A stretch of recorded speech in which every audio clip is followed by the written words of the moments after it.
Introduction. Sister, today I am going to perform an experiment which I had learnt yesterday in my school. Great! I would like to see the experiment. Yes, sure. We are going to measure the temperature of a liquid. We need just one flask of hot water and one thermometer. Firstly, we dip the thermometer into the glass. Then we measure the exact temperature of water. Brother, how this thermometer works? Listen, thermometer has mercury in it.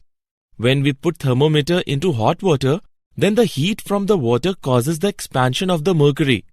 When mercury stops at a point, that point indicates the temperature of the water. It is quite interesting and I want to know something more about it.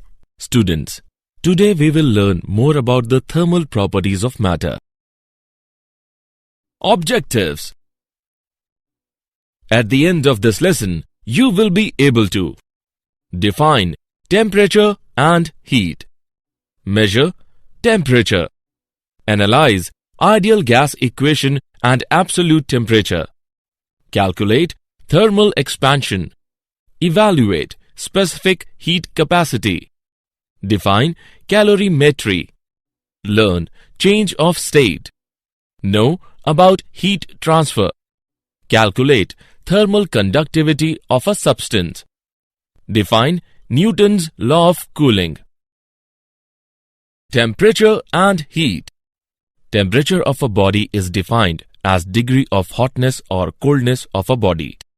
Its SI unit is Kelvin and degree Celsius is a commonly used unit of temperature. Heat is a form of energy which gives us the sensation of warmth. Its SI unit is joule and other commonly used unit is calorie.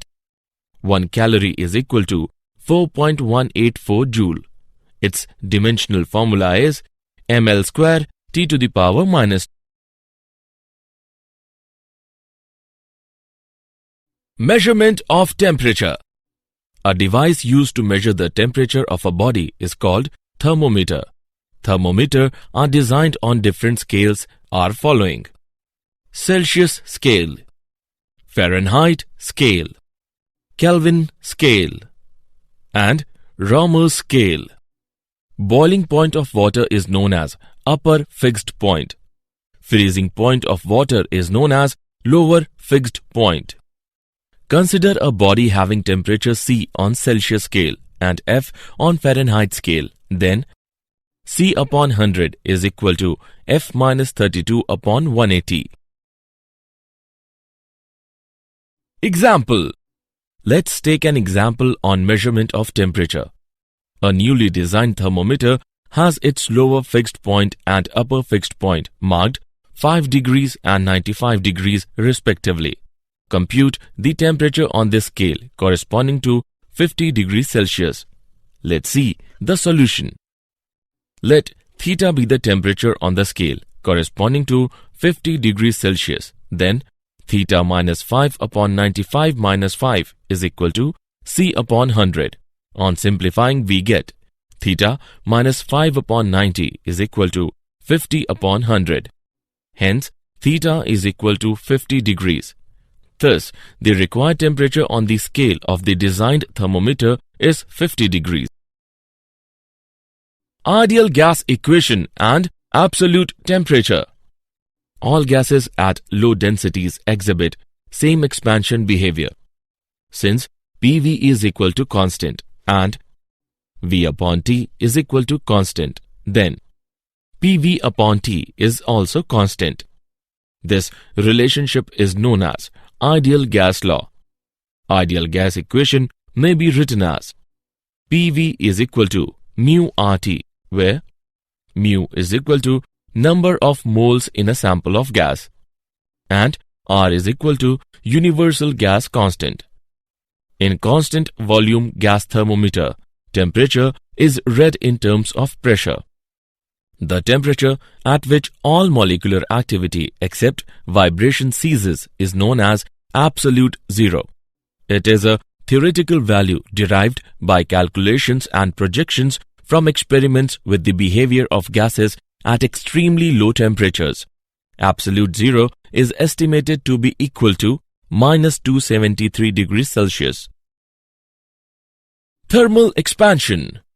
Thermal expansion is defined as the process in which a substance expands on heating. Thermal expansion is of following types. Number 1. Linear expansion. In this type of expansion, substance expands in one dimension only, that is, in length. Number 2. Aerial expansion. In this type of expansion, substance expands in two dimensions, that is, in length and breadth. Number 3. Volumetric expansion. In this type of expansion, substance expands in three dimensions, that is, in length, breadth and height. Linear expansion. Consider a rod of length L, which is heated by a temperature delta T, and let its length become L dash. The change in length is directly proportional to the original length and change in temperature. It gives L dash minus L is directly proportional to L delta T, or L dash minus L is equal to alpha L delta T. Value of alpha is equal to L dash by L upon L delta T, where alpha is equal to coefficient of linear expansion. Coefficient of linear expansion of the material of a rod is defined as the change in its length per unit original length per unit rise or change in its temperature. Aerial expansion. Consider a plane of original surface area A at temperature T1. Let the area of the plane be A dash at temperature T2. It gives A dash minus A is directly proportional to A delta T, or A dash minus A is equal to beta A delta T. Value of beta is equal to A dash minus A upon A delta T, where beta is equal to coefficient of aerial expansion. Coefficient of aerial expansion is defined as the change in the area of the body per unit original area per unit rise or change in its temperature. Volumetric expansion. Consider a spherical body of original volume V at temperature T1. Let the volume of the body at temperature T2 be V dash. It gives V dash minus V is directly proportional to V delta T, or V dash minus V is equal to gamma V delta T. Value of gamma is equal to V dash minus V upon V delta T, where gamma is equal to coefficient of volumetric expansion. Coefficient of volumetric expansion is defined as the change in volume of a body per unit original volume per degree rise or change in its temperature.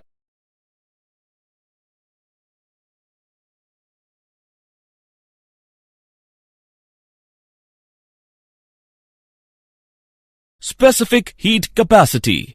The specific heat of a substance is defined as the amount of heat required to raise the temperature of its unit mass by 1 degree Celsius. It is represented by C. Its SI unit is joule per kilogram per Kelvin. Its dimensional formula is m to the power 0, L squared, T to the power minus 2, K to the power minus 1. The amount of heat given to a substance of a mass m to increase its temperature by delta T is H is equal to mc delta T, where H is equal to amount of heat required and C is equal to specific heat of the body. Heat capacity of a body is defined as the amount of heat required to raise the temperature of the entire body by 1 degree Celsius. Its dimensional formula is ml squared T to the power minus 2 K to the power minus 1. Its SI unit is joule per Kelvin. Heat capacity is equal to mc, where C is equal to specific heat of the body and m is equal to mass of the body.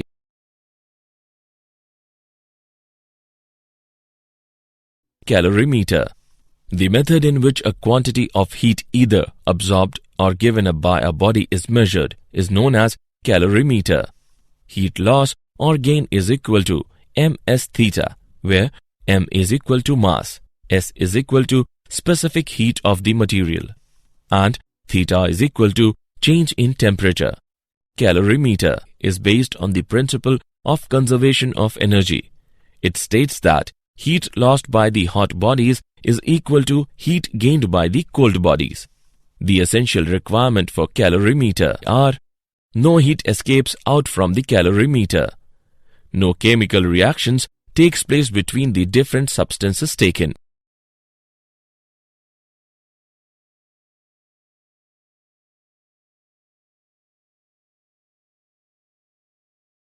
Change of state.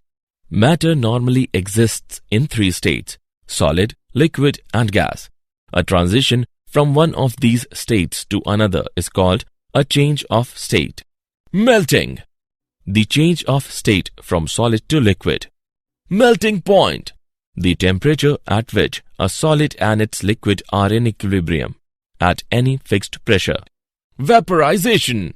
The change of state from liquid to vapor. Boiling point. The temperature at which the liquid and the vapor states of the substance coexist. Fusion. The change of state from liquid to solid. Regulation. Successive melting under pressure and freezing when pressure is relaxed at the surface at the interface of two blocks of ice. Sublimation. The process of transformation directly from the solid phase to the gaseous phase without passing through an intermediate liquid phase. Latent heat. The quantity of heat absorbed or released by a substance undergoing a change of state, such as ice changing to water at constant temperature and pressure.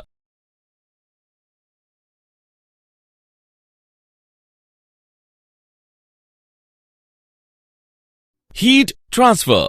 Heat can be propagated in three ways. Number 1, by conduction. Number 2, by convection. Number 3, by radiation. Conduction. Heat transfer from one end of a solid substance to its other end without the actual movement of constituent particles. Convection. Heat is transferred from the higher temperature region to the lower temperature region due to the actual movement of constituent particles. Radiation. Heat is transferred from a body at high temperature to another body at lower temperature without having a direct contact between them.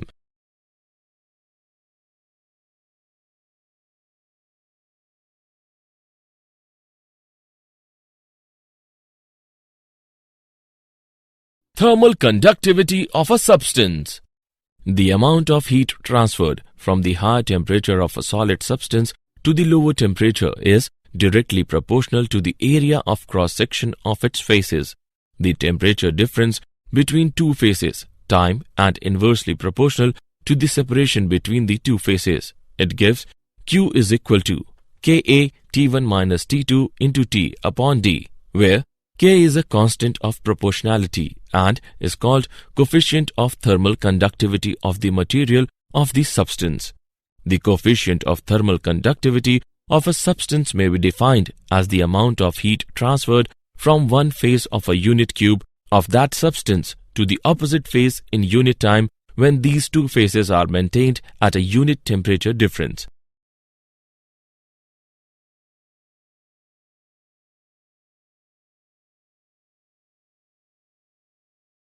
Example. Let us take an example of thermal conductivity. Two rods A and B are of equal length. Each rod has the ends at temperature T1 and T2. What is the condition that will ensure equal rates of flow of heat through the rods A and B? Let's see the solution. Given L1 is equal to L2, since equal rates of flow of heat through the rods are being ensured, therefore delta Q1 upon delta T is equal to delta Q2 upon delta T. On solving the expression, we get A1 by A2 is equal to L1 by L2 into K2 by K1. Hence, A1 by A2 is equal to K2 by K1. Thus, the cross-sectional area of two rods must be in the inverse ratio of their thermal conductivity.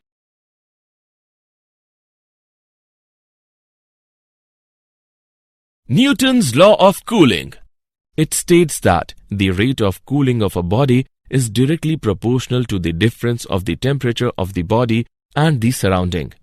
The rate of cooling is directly proportional to T minus T naught.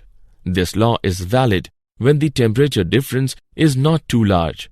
Let's see the proof. Consider a body at a temperature T surrounded by a temperature T0. Then the amount of heat energy emitted by the body per second is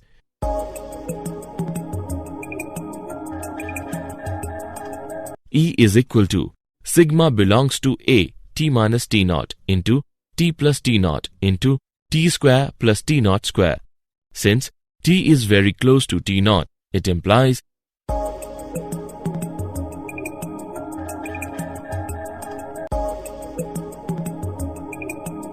E is directly proportional to T minus T0. Rate of cooling is directly proportional to T minus T0. It proves Newton's law of cooling.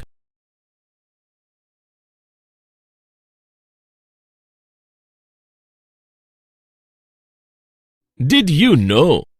Calorimetry is the science associated with determining changes in energy of a system by measuring the heat exchanged with the surroundings. For an ideal gas, the volumetric thermal expansion depends on the type of process in which temperature is changed. Two known cases are isobaric change, when pressure is held constant, and adiabatic change, where no work is done and no change in entropy occurs. Newton's law of cooling is used to model the temperature change of an object of some temperature placed in an environment of a different temperature.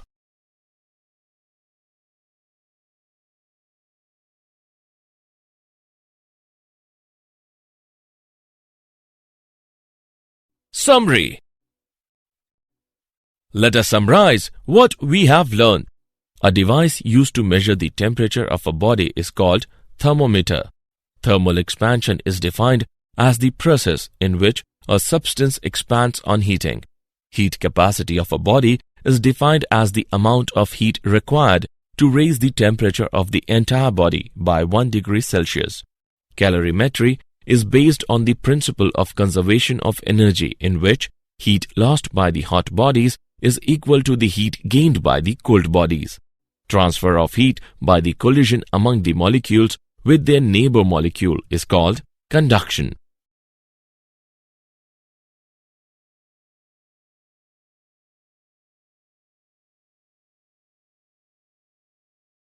Convection is the heat transfer mode in which the molecules move from place to place to transfer heat. Radiation is the fastest mode of heat transfer, which does not require any medium. Newton's law of cooling describes that the rate of loss of heat by a body is directly proportional to the difference in temperature with the surrounding.